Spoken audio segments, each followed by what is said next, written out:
Basic numerical skill എന്ന് പറയുന്ന സബ്ജക്റ്റിലെ arithmetic mean calculations ആയിരുന്നു നമ്മൾ കഴിഞ്ഞ ക്ലാസ്സുകളിൽ ഡിസ്കസ് ചെയ്തത്.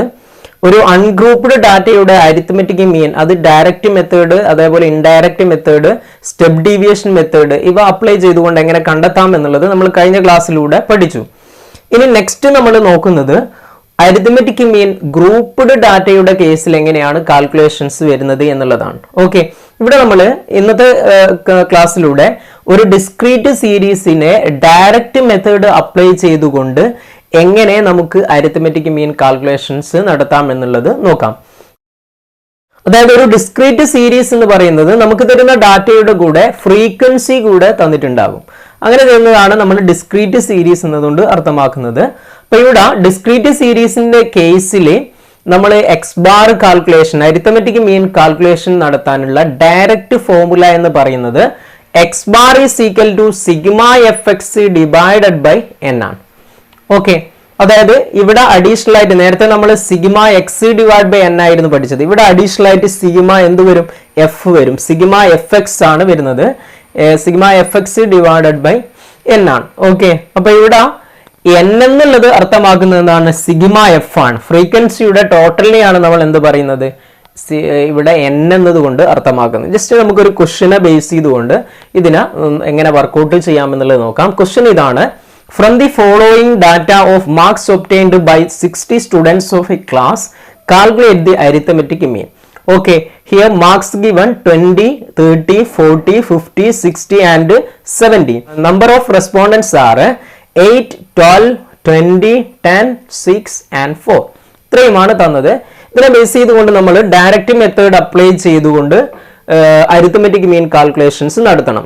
ഇപ്പോൾ ഇക്വേഷൻ ഇതാണ് നമ്മൾ പറഞ്ഞിട്ടുള്ളത്: sigma X bar is equal to sigma F X divided by N ആണ്. ഓക്കെ, ഇവിടെ മാർക്സ് എന്ന് തന്നിട്ടുള്ളത് എന്താണ്? എക്സ് ആണ്. നമ്പർ ഓഫ് റെസ്പോണ്ടൻസ് എന്നുള്ളതാണ് എന്ത്? എഫ് വരുന്നത്. ഇനി നെക്സ്റ്റ് നമ്മൾ കാൽക്കുലേറ്റ് ചെയ്യേണ്ടത്, ഇത് നിങ്ങൾ ആൻസർ വർക്ക്ഔട്ട് ചെയ്യുമ്പോൾ ജസ്റ്റ് കോളംസ്, എത്ര കോളംസ് കൊടുക്കുക? 3 കോളംസ് ആയിട്ട് കൊടുക്കുക. ഒന്നാമത്തെ കോളം മാർക്സ്, രണ്ടാമത്തെ കോളം നമ്പർ ഓഫ് റെസ്പോണ്ടൻസ്, അതായത് എഫ്, ദെൻ മൂന്നാമത്തെ കോളം എന്താണ്? എഫ് എക്സ് ആണ് കൊടുക്കുന്നത്. ഓക്കെ, ഇത്രയും കോളംസ് ആയിട്ട് നിങ്ങൾ വരക്കുന്നു. ഇനി നെക്സ്റ്റ് നിങ്ങൾ ചെയ്യേണ്ടതാണ് എഫ് ഇൻറ്റു എക്സ് കാണണം. അപ്പൊ 20 ഇൻറ്റു 8, ഓക്കെ, എന്ത് കിട്ടും? 160 എന്ന് കിട്ടും. നെക്സ്റ്റ് 30 ഇൻറ്റു 12 കണ്ടു കഴിഞ്ഞാൽ നമുക്ക് എത്ര കിട്ടും? 360 എന്ന് കിട്ടും. ഓക്കെ, ഇനി 40 ഇൻറ്റു 20 എത്ര കിട്ടും? 800. Then 50 into 10 500.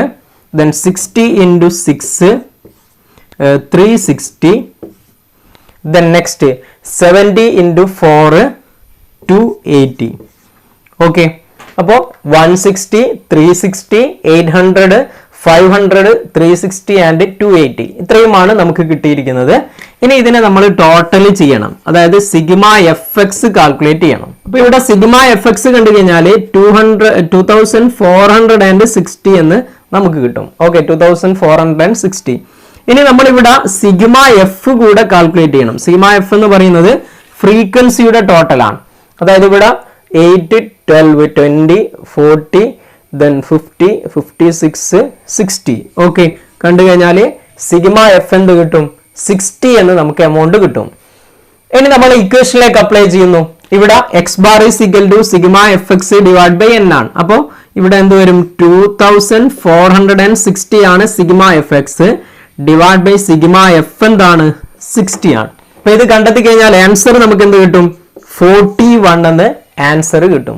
ഓക്കെ, അപ്പൊ ഇതേ രീതിയിലാണ് ചെയ്യേണ്ടത്. ഇപ്പൊ ജസ്റ്റ് നമ്മൾ നോക്കേണ്ടത് എക്സ്, എഫ്, എഫ് എക്സ്, ഈ 3 കോളംസ് ആണ് നമ്മൾ കൊടുക്കേണ്ടത്. എന്നിട്ട് ഇക്വേഷനിലേക്ക് അപ്ലൈ ചെയ്യാം സിഗ്മ എഫ് എക്സും സിഗ്മ എഫും കണ്ടതിന് ശേഷം. ഓക്കെ, ജസ്റ്റ് ഒരു ക്വസ്റ്റ്യൻ കൂടെ നിങ്ങൾ വർക്ക്ഔട്ട് ചെയ്ത് നോക്കുക.